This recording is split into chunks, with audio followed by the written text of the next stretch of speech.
नहीं रखती, सर्वथा नया नहीं रखती। बताया गया क्या नया होना चाहिए, क्या पुराना होना चाहिए। हम विद्वानों ने विचार बीच में छोड़ करके एक बात समाज को जोड़ना चाहते हैं आपकी तरफ। देखो ये सही है कि इस मंच पर न मालूम कितने इस स्वरूप को धारण करने वाले लोगों ने सेवा की, लेकिन आज जो व्यक्तित्व आपके सामने, मैं रामलीला जगत का सिरमौर बाणासुर है, इस बात को मैं दोनों हाथ उठा करके स्वीकार करके कहता हूँ। इसलिए बड़ी गंभीरता से, क्योंकि बहुत महीन होगी, किसी भी समय कोई भी चिंतपट हो सकता है, बस आप लोग प्रबुद्ध होकर के इतनी ऊंचाई दे देना ये हमें बड़ा कष्ट लगता है। खैर कोई बात नहीं, ये आपकी बात है। मकान नया हो लेकिन उसमें क्या क्या पुराना हो। शस्त्र वस्त्र भोजन भवन, शस्त्र नया होना चाहिए, वस्त्र नया होना चाहिए, भोजन ताजा, नया का ताजी। शस्त्र वस्त्र भोजन भवन, भवन नया हो। नारी सुखद नवीन, तरुणी नारी सुखद होगी, नारी सुखद नवीन, किंतु अन्न सेवक सचिव उत्तम है प्राचीन।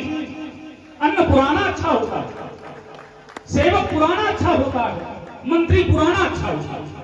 अगर नया मंत्री रखेंगे तो ऊंचाई से ऊंचाई पर। इसलिए ये ध्यान रखना चाहिए, बदलते समय हमें किसे बदलना है और किसे नहीं बदलना है, इसका ध्यान रखना चाहिए। हाँ, आपने बड़ी अच्छी बात रखी, जब जब सत्ता ने ऊंचाई पाई तो उस पर अहम की बदली चाहिए। यद्यपि इसके विषय में अनेक उदाहरण आए, सहस्रबाहु, सहस्त्रबाहु अर्जुन, सुरनाथ और देवराजेंद्र, त्रिशंकु, एक सतव्रत नाम के राजा हुए रघुकुल में, जो सदैव स्वर्ग जाना चाहता था।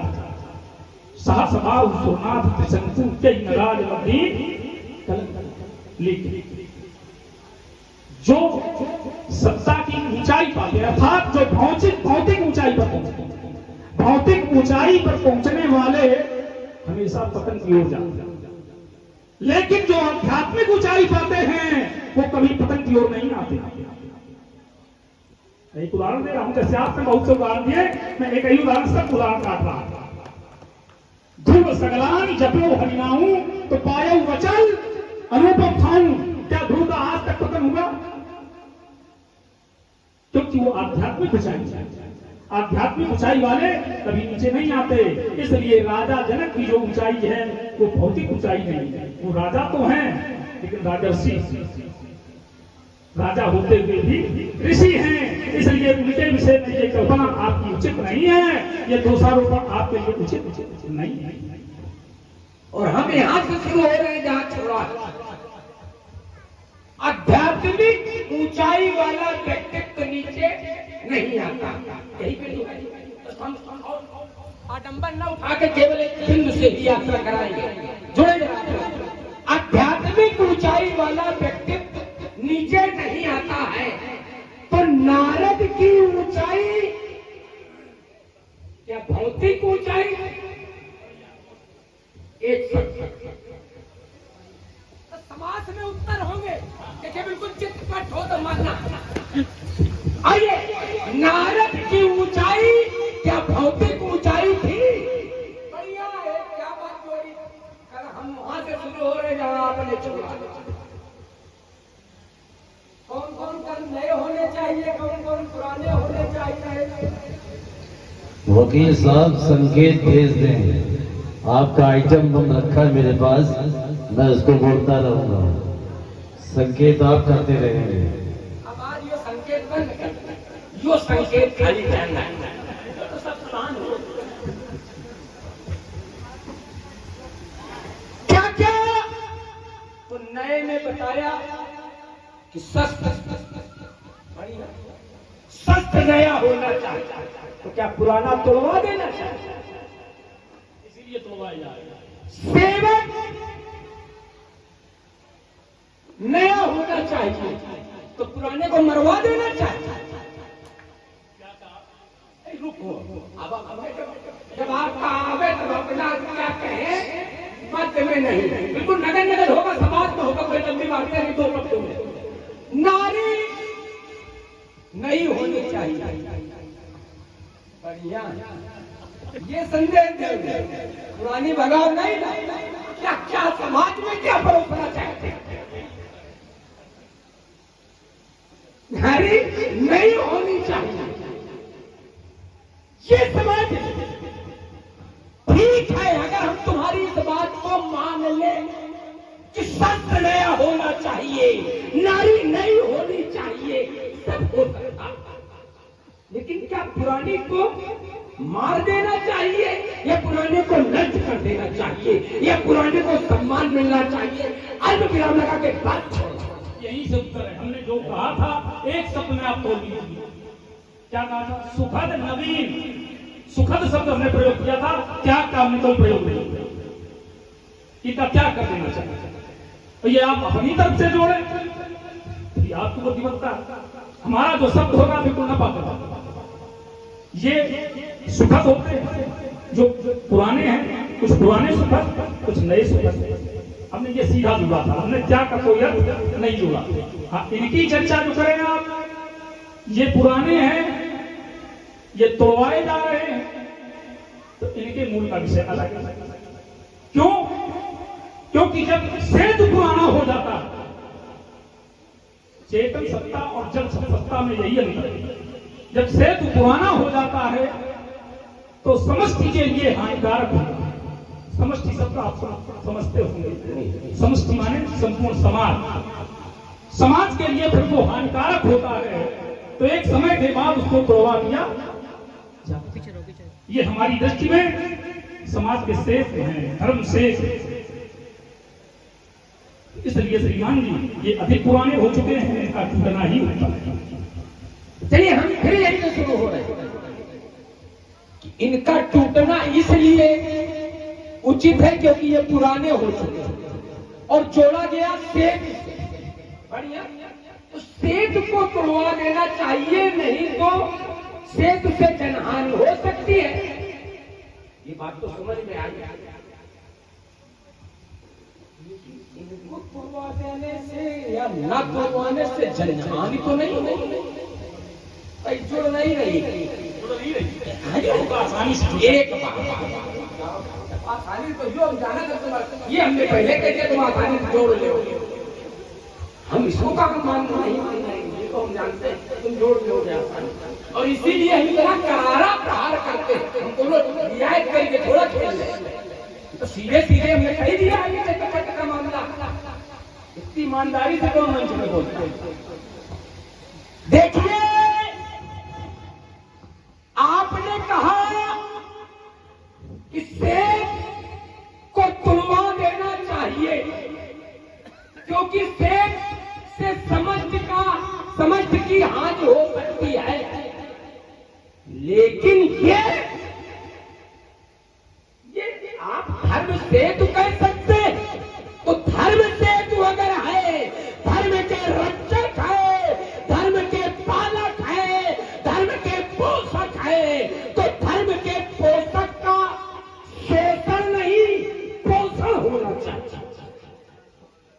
धर्म के रक्षक का भक्षण नहीं पोषण होना चाहिए, रक्षण होना चाहिए।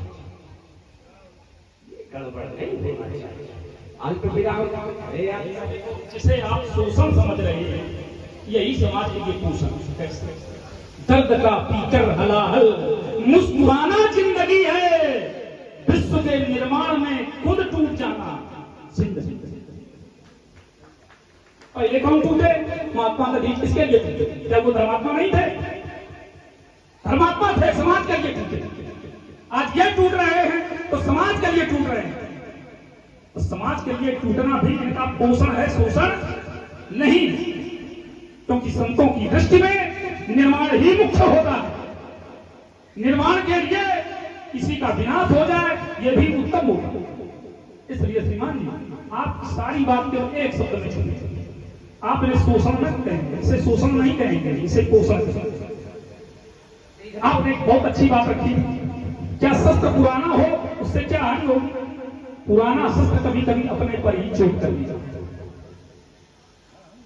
पुराना शस्त्र कभी कभी अपने पर ही चोट कर देता है, इसलिए पुराने को बदल देना चाहिए। इसलिए मैं कहा था शस्त्र और सेतु लगभग एक जैसे, जैसे सेतु पुराना हो जाने पर समस्त के लिए हानिकारक है, ऐसे ही शस्त्र पुराना होने पर, क्योंकि राजा समस्त के लिए है, किसी व्यक्ति के लिए नहीं। तो हाँ, इससे यदि राजा की हानि होगी तो समस्त की हानि होगी, तो उस समस्त की हानि को बचाने के लिए इनका टूटना ही होता है। यही है, जहां सेतु है वहां समझती है, और जहां राजा है वहां व्यक्ति मैंने अकेला। नुकसान किसका हो रहा है? एक व्यक्ति का। कुछ आवश्यक नहीं कि राजा, कोई भी धनुधारी जो इन्हें धारण करेगा, अगर पुराना है तो उससे उस व्यक्ति को हानि हो सकती है। हम इन्हीं की नहीं बात शास्त्र की है, बात इनकी अभी नहीं है, अभी तो शास्त्र की है। तो केवल उस व्यक्ति को, तो एक व्यक्ति की बात है तो व्यक्ति हो जाएगा, वो समष्टि नहीं है। व्यक्ति और समष्टि में अंतर है। समष्टि समाज से जुड़ता है और व्यक्ति व्यक्तिगत से जुड़ता है। एक बात। दूसरी बात, आपने कहा जिन्हें आप पोषण समझ रहे हैं, इनका पोषण हो रहा है, इनका पोषण हो रहा है। और उसके उदाहरण में दिया कि दधीच ने समाज के लिए अस्थियां दी। दधीच ने समाज के लिए अपनी अस्थियां दी। निर्माण हुआ अस्त्र शस्त्रों को। आज फिर आवश्यकता पड़ी, तो अब वर्तमान के सबसे धर्मशील ज्ञानी गुणवंते धर्मशील ज्ञानी जो नगरी है, उसका जो राजा है, वो सबसे बड़ा धर्मशील वर्तमान में वो कुछ त्याग करे, खाली त्याग के लिए यही मतलब समाज के रक्षा के लिए पड़ोसी के लड़के को बलिदान करने की बातें सब कर देते हैं। अपने लड़के को समाज की रक्षा के लिए आगे बढ़ने ये है राष्ट्र के लिए बलिदान हो जाओ, लेकिन हमारा लड़का नहीं, पड़ोसी का वो बलिदान हो जाए। अरे राजा जनक अपने आप को बलिदान करता, राजा जनक के भाई मंत्री सेवक सेनापति कोई आगे बढ़ के आता, यही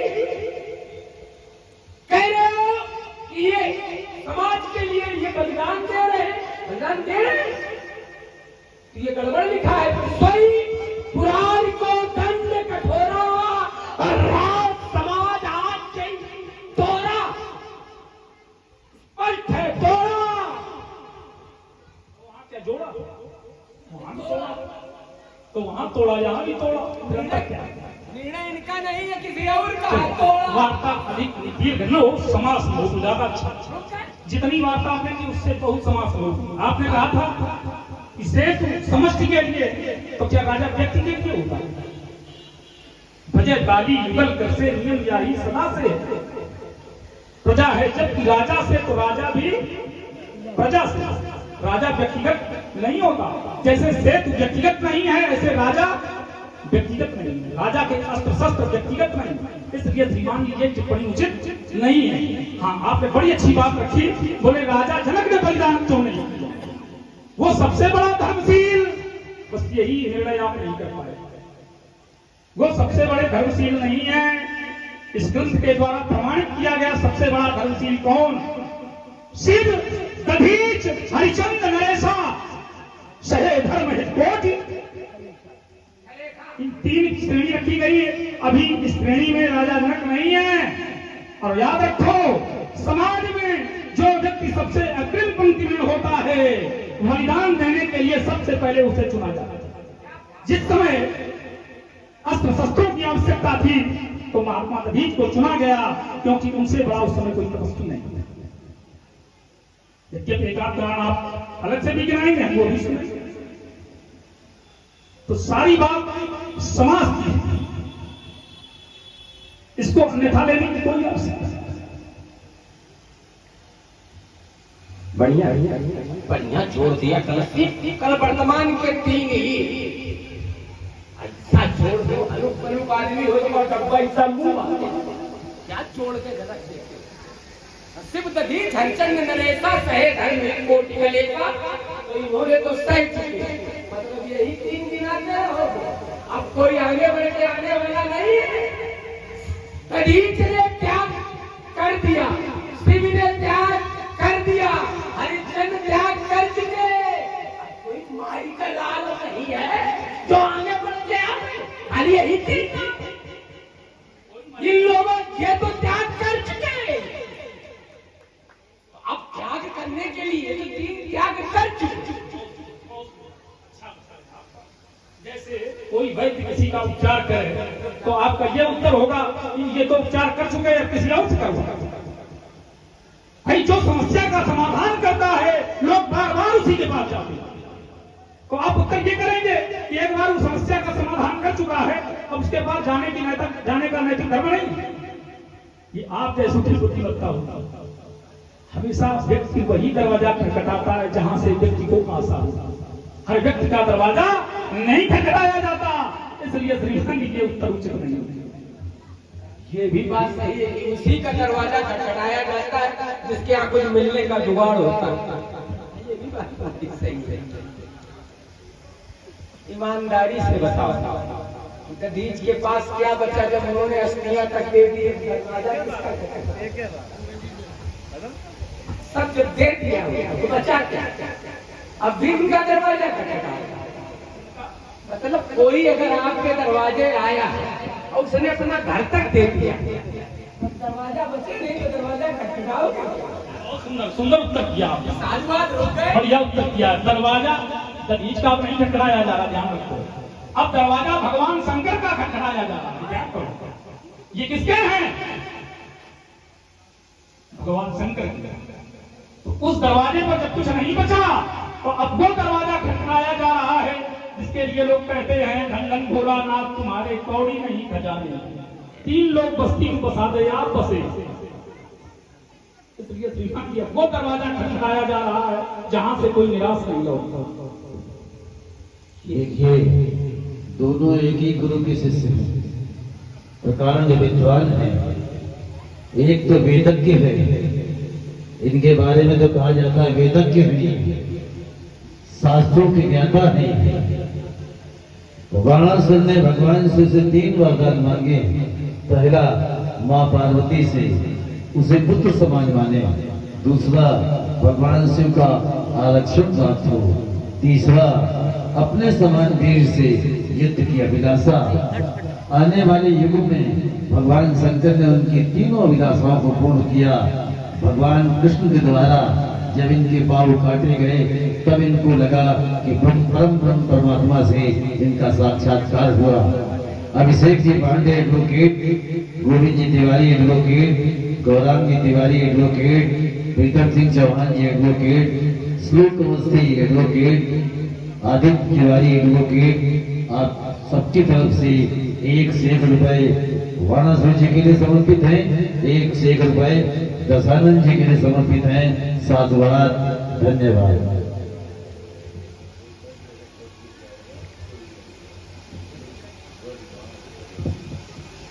और एक संकेत और था उनकी पुत्री को कि अगर वो ध्वज गिर जाए, सुनिएगा हम भी पढ़े हैं, उनकी पुत्री को संकेत था कि अगर वो ध्वज गिर जाएगा तब बाणासुर का ये हाल होगा। इससे पहले ये हाल होना निश्चित नहीं था। आइए चलते हैं दोनों महारथियों के बीच ये पावन द्वंद्व युद्ध। देखो, ये भविष्य की वार्ता है। समाज के प्राणी भविष्य पर टिप्पणी कर सकते हैं कि भविष्य में क्या होगा। हम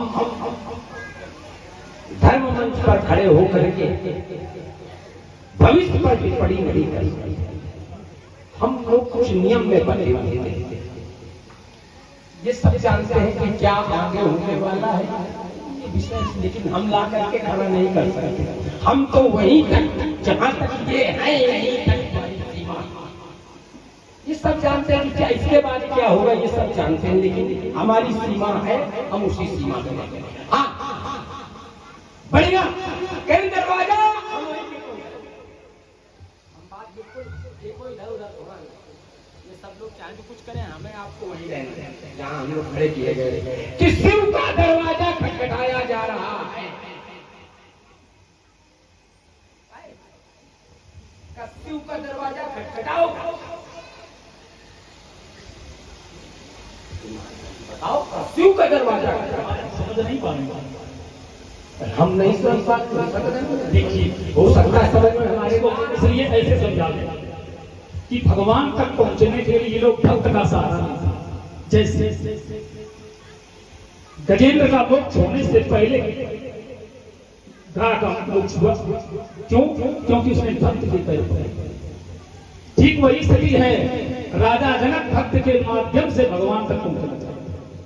हाँ, भगवान शंकर का दरवाजा खटखटाने का अर्थ उनके भक्त का प्रयोग, भक्त का संयोग, भक्त का सहारा लेकर के भगवान का दरवाजा खटखटाया जा रहा है। क्यों? जब भक्त पर चोट होती है तो दर्द भगवान को।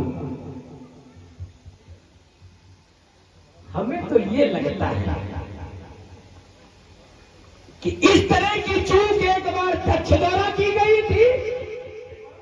दक्ष द्वारा वहां भी भगवान शिव की अवमानना की गई थी और समाज में दिखावा यही था कि हम यज्ञ कर रहे हैं। समाज में दिखावा यह किया गया था कि हम यज्ञ कर रहे हैं और ठीक शिव की अवमानना। ठीक वही स्थिति आज भी की जा रही है। कई रहे भक्त के माध्यम से शिव तक पहुंचने की कोशिश कर रहे हैं। क्या उनको भी किसी माध्यम की जरूरत है जिसे आप अभी जब मिथिला में प्रवेश कर रहे थे तो एक आवाज आई थी जान जान, तो क्या उसको भी तो फिर ज्ञानी गड़बड़ है। देखो दोनों बातें हैं। चैतन्य के आलोक के बोध का नाम ज्ञान है।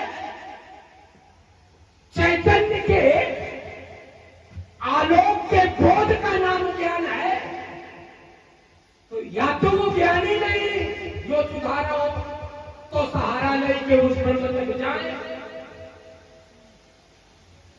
और अगर चैतन्य के आलोक का बोध है, अर्थात ब्रह्म का बोध, चैतन्य के आलोक का बोध मतलब ब्रह्म का बोध, तो अगर ब्रह्म का बोध है तो बहुत सारा बोध है। संक्षेप में उत्तर करेंगे। एक भक्त ने भगवान, एक महात्मा से प्रश्न किया, गुरुदेव से, कि भगवान ये बताइए मोक्ष ज्ञान से मिलेगा कि कर्म से मिलेगा? तो महात्मा ने उत्तर दिया, आपने बंशी को देखा, अगर उसका एक पंख काट दिया जाए तो क्या वो प्रवास करेगा? ऐसे ही जीव के दो पंख हैं, ज्ञान और कर्म। ज्ञान और कर्म का सहारा लेकर के दोनों पंखों से उड़ान होती है भक्त की। इसलिए महाराज ज्ञान का सहारा लेकर के ही भगवान तक पहुंचा जा सकता, बिना माध्यम के कुछ नहीं। माध्यम आवश्यक है, जो ये चमक रहा है ये भी माध्यम से चमक रहा है। तो जो कुछ है संसार में सब माध्यम है। परमात्मा को पाने के लिए माध्यम है प्रेम। इसलिए श्रीमान जी ये न कहो कि वो सहारा लेगा, सहारा के बिना कुछ हो ही नहीं सकता। सहारा सबको लेना पड़ता है। ये बात किसी को व्यक्ति का, किसी को वस्तु का, तो हर व्यक्ति सहारे पर खड़ा है। ये बिल्कुल सही है कि सहारा लेना पड़ता है, लेकिन कब? जब तक उस आत्म तत्व परमात्मा तत्व का बोध न हो तब तक सहारा लेकर के उस परमात्मा तत्व को ढूंढा जाता है या परमात्मा तत्व तक पहुंचा जाता है। लेकिन जब परमात्मा तत्व तक पहुंच गए तब भी किसी सहारे की जरूरत। अरे जब सर्वोत्तम ऊंचाई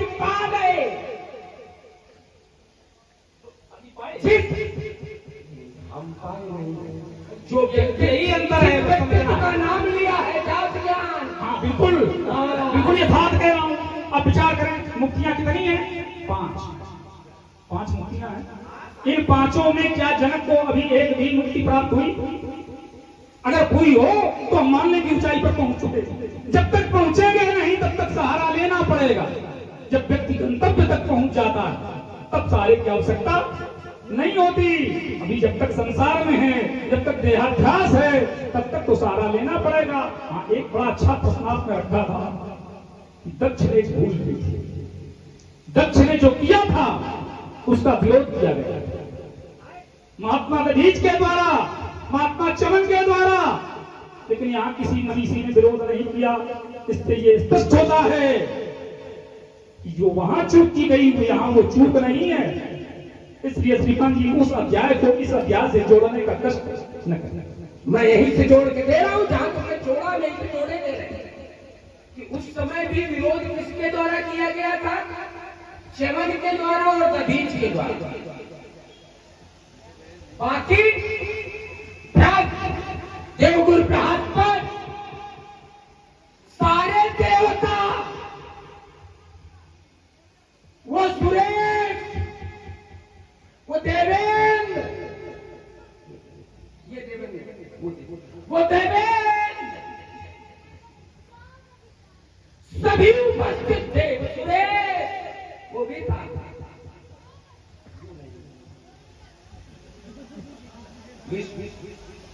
वो भी सब उपस्थित थे।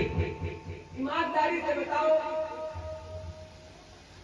बताते तो ये है कि विश्व से ज्यादा शिव का परम कोई नहीं। तो शिव से परमो विश्व और शिव की अवमानना हो रही है। और माल काट रहे हैं और क्या? तो यथार्थ ये है कि राजा के विरोध में नहीं भाई कुछ तो बात राजा के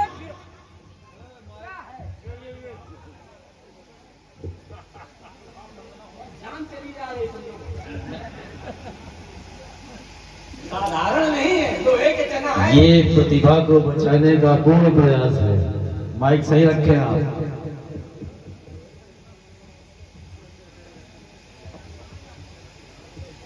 राजा के विरोध में कभी किसी ने, आए एक उदाहरण नहीं सैकड़ों उदाहरण दे रहा हूं। जिस समय आज ऐसे उदाहरण रखूंगा सबकी बुद्धि खुल जाएगी। सब केवल इसके लिए जी रहे और यही गड़बड़ न होता तो जोड़ के दे रहे। वहीं से इनके वंश की शुरुआत से, इनके वंश के शुरुआत से जिस समय वशिष्ठ को स्थापित किया गया, वशिष्ठ को स्थापित किया गया, क्योंकि क्यों स्थापित किया गया? क्योंकि वशिष्ठ ने निमि को स्थापित किया। आज तक किसी ने ये सोचा नहीं होगा। वशिष्ठ ने मित को स्थापित किया, निमि को स्थापित किया था। तो निमि को स्थापित किया बदले में जरा देखना, अगर पिता ने बेटे के शपथ लगा दी तो क्या पुत्र का ये नैतिक कर्तव्य है कि वो भी पिता के? वशिष्ठ ने निमि को स्थापित किया तो निमि ने भी वशिष्ठ को स्थापित कर दिया। और क्या तब वहां उपस्थित गौतम इत्यादि ने क्या किसी ने विरोध किया कि तुमने गलत किया? ना। और मंच पे लड़का तैयार कर अभी कैसे आज तो पंजाबन आई तो बाहर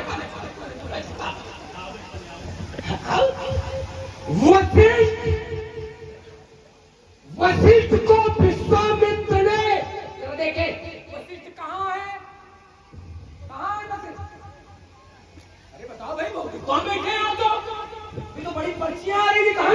वशिष्ठ कहाँ थे? अयोध्या में। अयोध्या में। और विश्वामित्र ललका रहा है, कहाँ गया अयोध्या का राजा? चूड़ी पहने बैठा था, कहाँ थे? क्योंकि ना कपा का ये है, नहीं विरोध कर सकते विश्वामित्र का, ये थी। तो ये लोग शासकों के तलवे चाटते रहे, ये गड़बड़, ये गड़बड़ है, इसलिए विरोध नहीं हुआ। क्या मैया का देहावसान होता अगर विश्व विरोध करते नहीं तो गलत कर रहे, लेकिन ना। बड़ी प्रकार निजारी है भाई, क्या बात है दशानन जी। यही वजह है कि संसार आपके नाम से घबराता है। पहली बात का यही से आरंभ है। विश्वामित्र कष्ट में थे और अयोध्या नरेश की सहायता करने नहीं आई।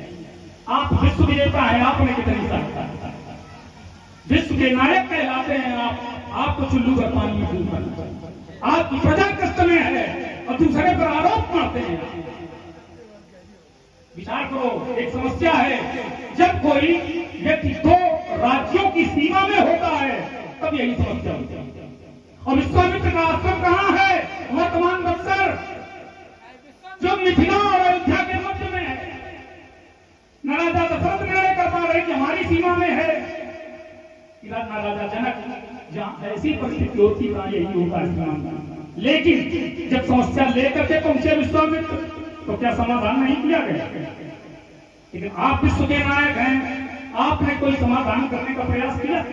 तो सबसे बड़ा आरोप आप पर है, क्योंकि जो सबसे बड़ा अधिकारी होता है सबसे बड़ी जिम्मेदारी उसी की होती है। या तो आप अपने को त्रिभुवन विजेता न कहें, ये त्रिभुवन विजेता है तो सबसे बड़े दोषी आप। दूसरा उत्तर, राजा निमि ने वशिष्ठ को श्रापित किया, क्यों? और फिर भी उनको पलकों पर स्थान मिला। विचार करें, पलकों पर स्थान किसको मिलता है? जो बहुत चहेता होगा। क्या बात है, क्यों मिला? उसका एकमात्र कारण, इधर आओ, तुम्हारी जरूरत है तो उसका केवल एक कारण, क्योंकि सबसे पहले निमि ने यह निश्चित किया था और इंद्र का आमंत्रण आया बाद में। लेकिन वशिष्ठ ने सोचा कि देवराज का निमंत्रण है, निमि को पीछे कर दिया और देवराज के निमंत्रण में चले गए। और फिर भी निमि ने कष्ट नहीं माना, लेकिन उन्होंने विचार किया कि काल करे सो आग करे सो अब पलने पड़ गए हो, बहुत पता नहीं समय का कब क्या हो जाए, तो मैं भी वशिष्ठ के इंतजार में रहूंगा, हो सकता हमारा जीवन न रहे। तो उन्होंने दूसरे ऋतिक को बुला करके यज्ञ संपन्न करा लिया, लेकिन वशिष्ठ से यह देखा नहीं गया। आते ही उन्होंने समझा कि हमारा महत्व घटा दिया गया। उन्होंने सबसे पहले बिना सोचे विचारे श्राप दे दिया राजा निमि को। तब निमि ने क्रोध में आकर के श्राप दिया कि हमारा कोई दोष नहीं, फिर भी मुझे खंडित किया गया। तो उन्होंने श्राप दे दिया कि तुम्हारा भी शरीर गिर जाए। वही वशिष्ठ मित्रावरुण के रज से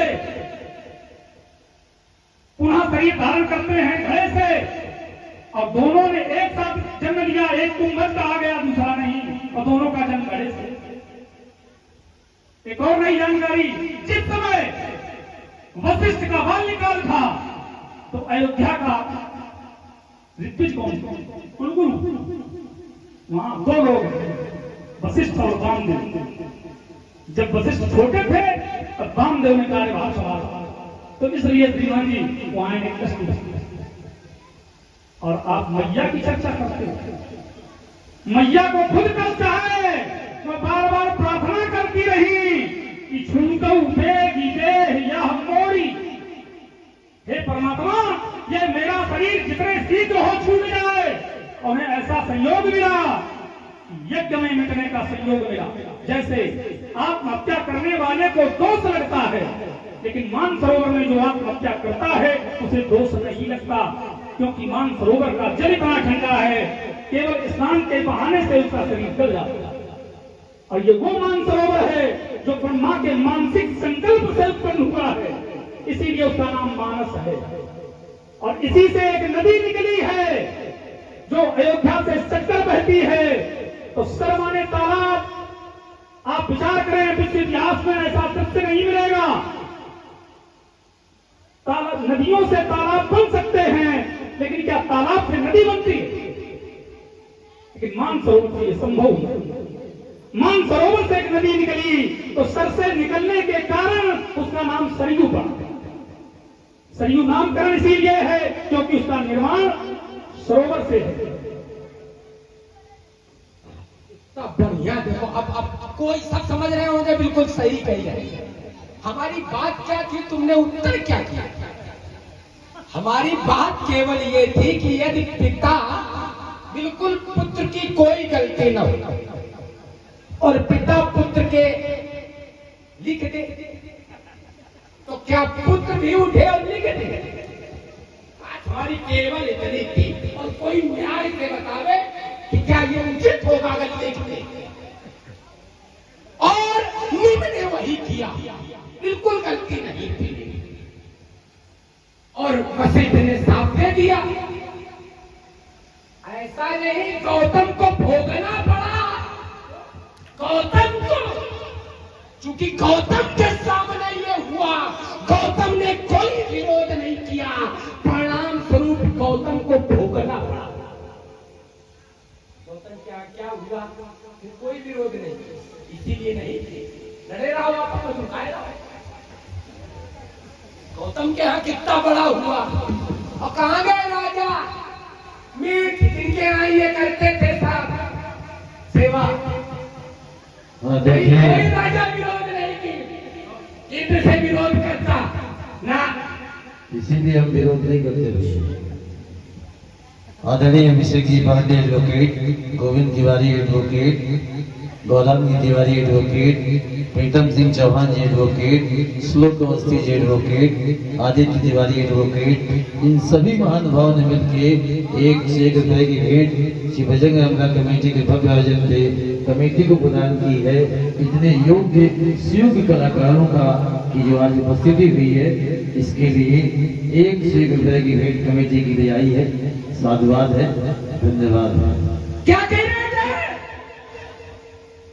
कि विश्वामित्र का आश्रम, बात क्या कही, उत्तर क्या हो गया? कहना विश्वामित्र का आश्रम कहाँ है? कहना दोनों सीमाओं के मध्य में है, इसलिए गड़बड़ हो रहा है। अरे विश्वामित्र के आश्रम की बात कर रहे हैं हम, तो वशिष्ठ का आश्रम पूछ रहे थे कहाँ, जहां विश्वामित्र ने चढ़ाई की थी। चढ़ाई कहाँ की थी विश्वामित्र ने?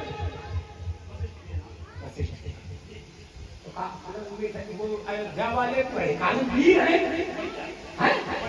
चूड़ी पहने बैठे कि उनके गुरु थोड़ा बढ़िया, ये बढ़िया वो वाला ना, बढ़िया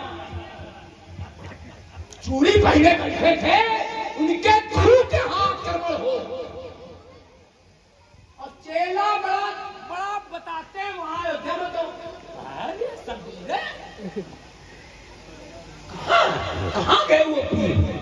उनको अपने दंड का सहारा लेना पड़ा, अपनी कैया से निवेदन करना पड़ा। समारोह बनाने को सब कहाँ के हैं, खाली ये बात ये रखी थी, ऐसे थोड़ा ना। उनका क्या किया? सबसे बड़ी जिम्मेदारी तुम्हारी भी तो है। क्या उत्तर बढ़िया, सब कीर्तन जुड़ गए तो भाई। हाँ यार, आप बिल्कुल सही कह रहे हैं। ये क्या करते हैं? हमें तो चाहते हैं कि यो घर बने मुबारक, यो घर बने मुबारक, दोनों रावण का राज करता, जिनके लिए रावण मत आए, जिसको लाजे रावण घूम रहा, किसी और का नहीं। ये कथन किसी और का नहीं, एक पीर का है। ये कथन किसी और का नहीं, एक पीर का है। ये जग किसी और का नहीं, अपने ही पीर का है।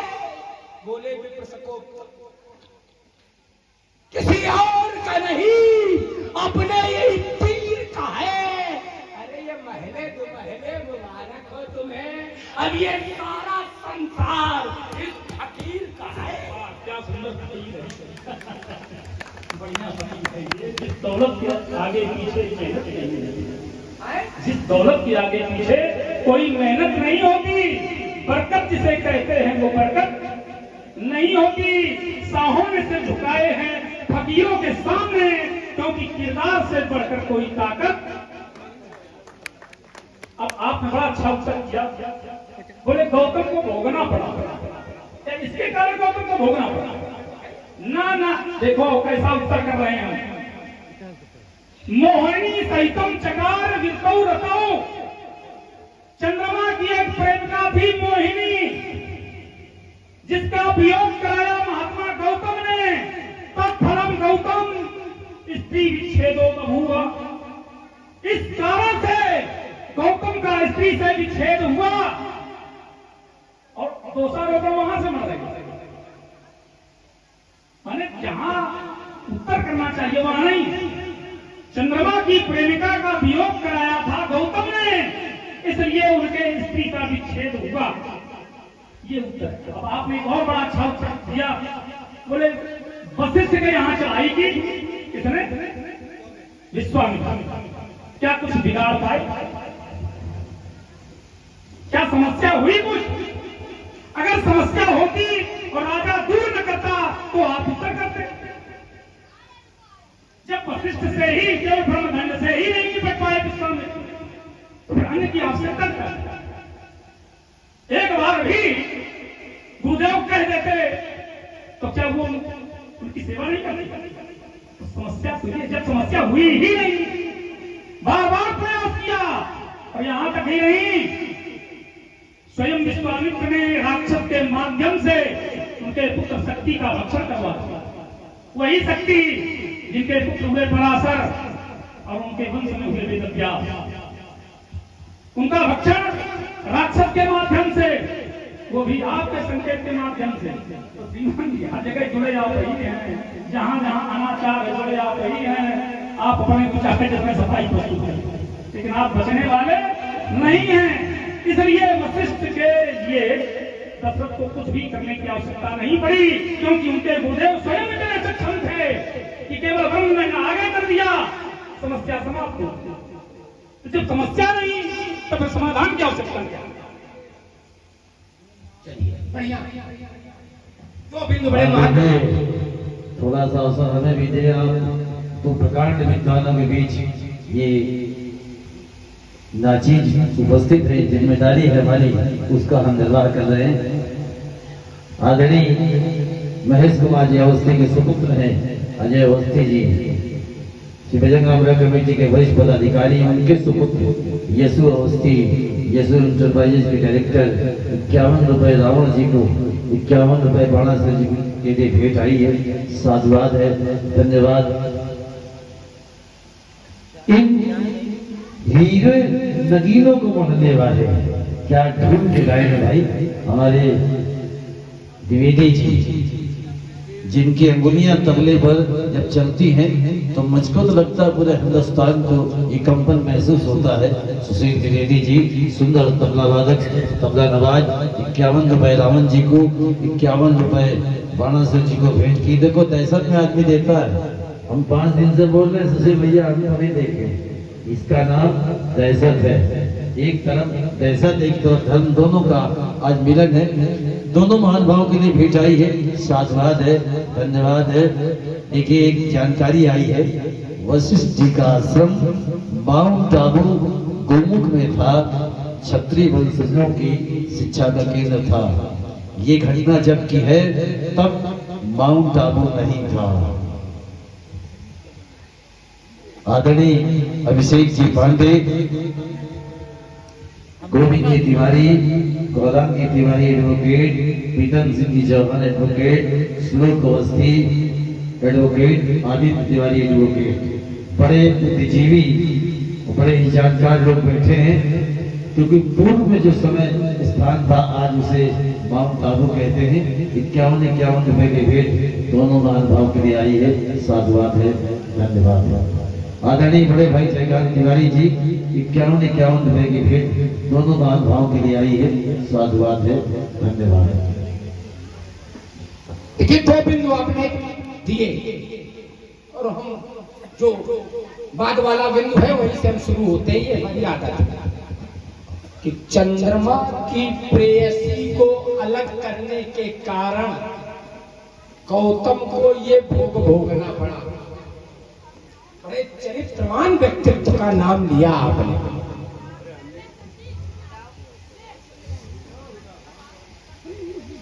आप तो भगवान शंकर और शशि का गलत आप अर्थ लगा केवल शशि थोड़ा।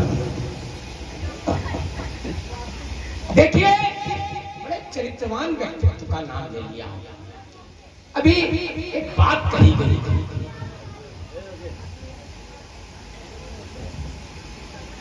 उसके कारण ऐसा हुआ।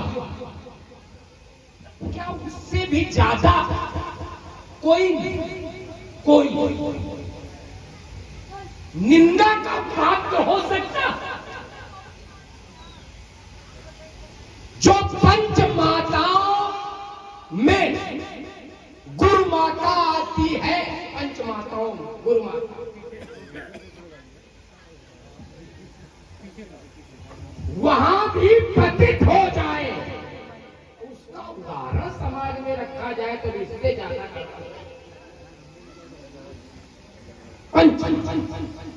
हम उस पर कोई टिप्पणी नहीं करेंगे, कोई टिप्पणी नहीं। एक बात। दूसरी बात आपने कहा कि वो वशिष्ठ स्वयं सक्षम थे, उन्होंने केवल दंड गाड़ दिया तो सब काम हो गया। विषय ये नहीं, अकेले नहीं गए थे विश्वामित्र। कैसे गए थे? पूरी सेना लेकर। और सेना लेकर जब गए थे तो वशिष्ठ अयोध्या से की सीमा में थे, अयोध्या की सीमा में थे। अयोध्या पर चढ़ाई हो रही है, उद्देश्य वशिष्ठ है, लेकिन कोई अयोध्या का रणबांकुरा निकलकर विरोध में नहीं आ रहा है। विषय ये है, पूरी सेना लेकर के कोई राजा किसी राज्य पर चढ़ाई कर रहा है, लेकिन तो छत्री मिल गए। तुम ठाकुर हम ठाकुर का है का हम पंडित दूसरा पहुंच रहे, यही करते हैं, यही गड़बड़। यहाँ क्या होगा? एक क्षत्रिय होगी, ब्राह्मण योगी का निपटान चक्कर में है, यही हो रहा है, यही गड़बड़। उदाहरण दे रहा छू राजा छू और दधी दोनों में बड़ी मित्रता। देखिए ऐसे नहीं, मैं कोई बात को विस्तार कर भी तो प्रमाणित बात रखता हूं। छू और दधी दोनों में बड़ी मित्रता। छू राजा हो गया, राजमद में मदांध छू कहने लगा राजा से बड़ा कोई ब्राह्मण थोड़ा होता, राजा सर्वोपरि, क्योंकि राजा के अधीनस्थ सारे देव। अच्छा, दधीच ने कहा नहीं, सारे वेद ब्राह्मण के अधीन है, इसलिए ब्राह्मण सर्वोपरि। समझेगा? लड़ाई हुई, युद्ध होने लगा। युद्ध में विष्णु छू की ओर से युद्ध करने आ गए। देखो वाद कहां से चल रहा है, आवाज थोड़ा चल रहा है, आवाज लोग तब से वाद चल रहा है। भगवान शंकर को विवाह, यहां तक सुदर्शन चक्र का प्रयोग किया विष्णु ने दधीच पर।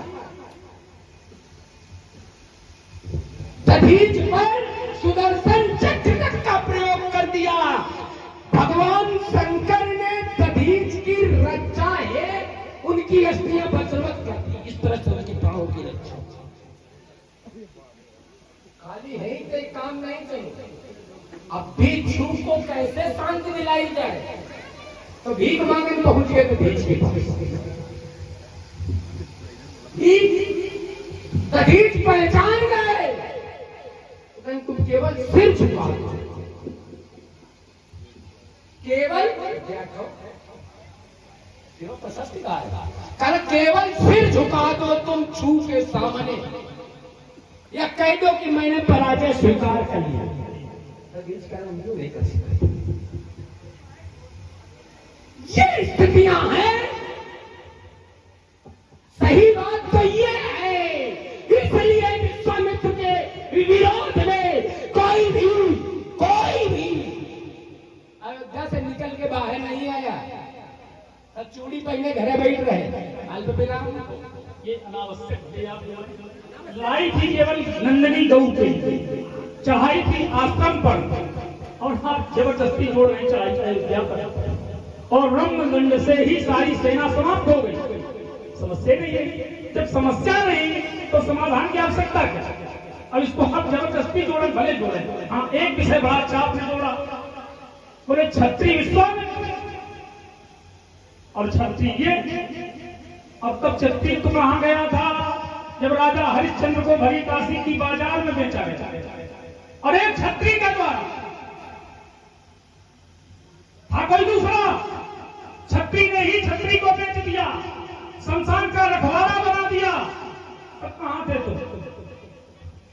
यद्यपि मैं ये विरोधाभासी तर्क नहीं करता, ये यहाँ विवाद का तर्क नहीं है। यदि इस प्रकार का तर्क करूंगा तो आरोप आप पर भी बनता है। आप हैं ब्राह्मण, और परशुराम भी ब्राह्मण, आपका आतंक है, तुम पर फंसा क्यों नहीं चला? आरोप तो तुम पर बनता है। यद्यपि हम इसको तर्क नहीं मानते। क्यों? क्योंकि जिसका कार्य जिसके माध्यम से होना है, माध्यम प्रमुख है। ये कार्य उनका नहीं है। उनका जो कार्य था शास्त्राबाहु को निपटाना, उन्होंने निपटा दिया। अब 20 भुजाओं को निपटाने का कार्य दूसरे का है। तो यदि आरोप हम लगावे तब तो उचित, तुम्हारा आरोप उचित नहीं, फिर भी हम आरोप नहीं मानते इसको, क्योंकि जातिवादी आरोप कभी अच्छा नहीं होता। यदि आरोप सच्चा होता तो विश्वामित्र के द्वारा हरिश्चंद्र को दरदर ठोकरें न खानी पड़ी। इसलिए कसौटी किसी के माध्यम से। जब हम अब यात्रा कहीं और ले जाना चाहते हैं, लेकिन 2 शब्दों में उत्तर जरूर करेंगे। का ईमानदारी से जिस समय हरिश्चंद्र के साथ उन्होंने दुर्व्यवहार किया, क्षत्रिय बचे ना,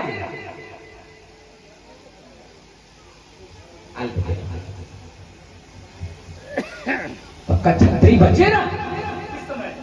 जिस समय विश्वामित्र की परीक्षा ली, विश्वामित्र ने परीक्षा ली हरिश्चंद्र की, उस समय का क्षत्रिय ना। ये बात चाहे जितना तर्क, जैसे परशुराम भले ब्राह्मण हो लेकिन बीज क्षत्रिय का है, इसी तरह से विश्वामित्र भले ब्राह्मण गए हो लेकिन बीज क्षत्रिय का है। तो कहीं न कहीं बीज प्रभाव दिखाता है।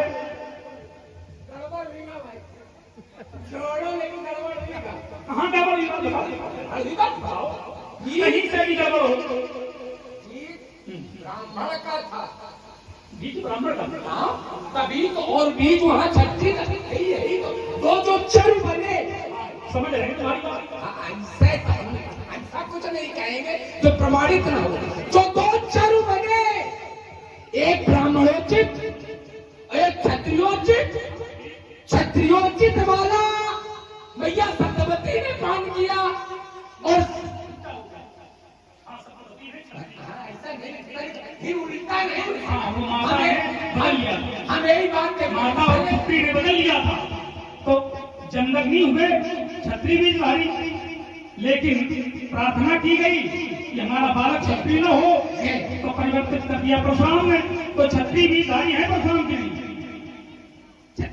बिल्कुल सही। और विश्वामित्र बीज भले ही ब्राह्मण का हो लेकिन क्षेत्र क्षत्रिय का है, तो प्रभाव दोनों तरफ है, दोनों तरफ है। गड़बड़ कहाँ? गड़बड़ कहाँ? अच्छा, आपने कहा नई बात नहीं समझ रहा। अब सबका है ही नहीं। देखो आप भाई, अगर वहां बीज ब्राह्मण क्षत्रिय का है, अगर रेणुका नंदन के लिए कह रहे हो बीज क्षत्रिय का है, तो फिर वहां तो बीज ब्राह्मण का है, क्योंकि वो चरु ब्राह्मणोचित गुणों से युक्त है। बहुत सुंदर। तो एक बात बताओ, जब वो ब्राह्मण का बीज था तो तिरस्कार क्यों? फिर ब्राह्मण मान लेना चाहिए था, फिर वशिष्ठ ने माना क्यों नहीं? बढ़िया बढ़िया, देखो हम दे रहे बिल्कुल नगद देंगे। यद्यप तुम्हारे बाबा के बाबा प्रहलाद तुम्हारे घर के उत्तर ढूंढ के दामन तब तुम्हारे बाबा के बाबा प्रहलाद यद्यपि नारद के संसर्ग में आने के कारण उनको जन्म से भक्त होना चाहिए, लेकिन ना, जिस समय वातावरण अनुकूल मिला तब उनकी वो भक्ति प्रभावित हुई। ठीक वही स्थिति, हम कोई बात ऐसी नहीं कहेंगे कि समाज में गलत। अब कुछ कहने की आवश्यकता नहीं, ना बीज महत्वपूर्ण है ना क्षेत्र महत्वपूर्ण है, अब आ गया वातावरण। तो वातावरण बदल रहा है, तुम नहीं बदलो। हाँ, तो हम वही बदलने जा रहे हैं। टूटेगा चापे पाड़ा मिथिला में,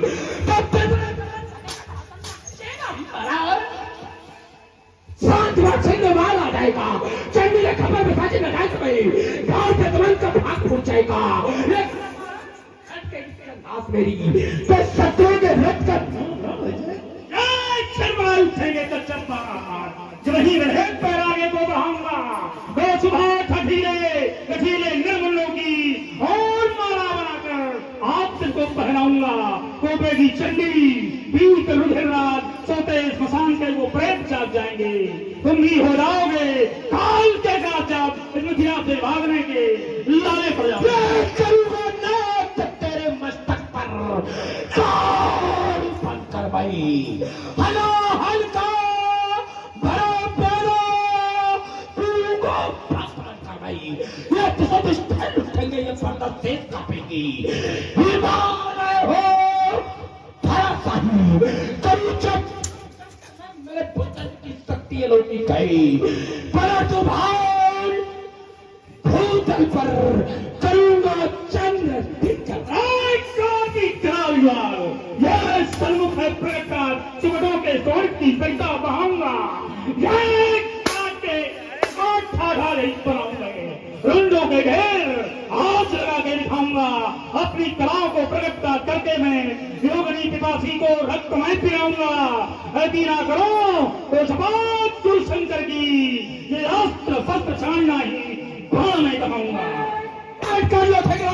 समुद्र चीले बनाएगी, भागने लगेगी योगी हाथ थप्पड़ ले, भूतों प्रेतों के दिमाग करीब साकरे साचले चिमटा है, भाई चालू पर चलेगी, भाई सारे प्राण कहाँ तक बतलाऊं, संतम को नारी करते ही विद्युत मरीज करे, इसके से ये पृथ्वी थर्राती है, चलती सुरों पर जो ही खड़ा था रुंड मंग काट कर मेमनी मिलाती है, हारी नहीं आज तलक समर के बीच कहीं इसकी सामने सादा सताती है, आंखें परिपोत कहाँ मैं बताऊं, सन झंकार मृत्यु सामने दिखाती है। देखो कहो ना, हमने इन पर लगाया प्रतिबंध और तुम हो प्रतिबंध के विरोध में, तो आज कहो ना, करो, बढ़ाओ आगे, लगाओ हाथ, अब इन देखो कहीं चैला चीख डालते।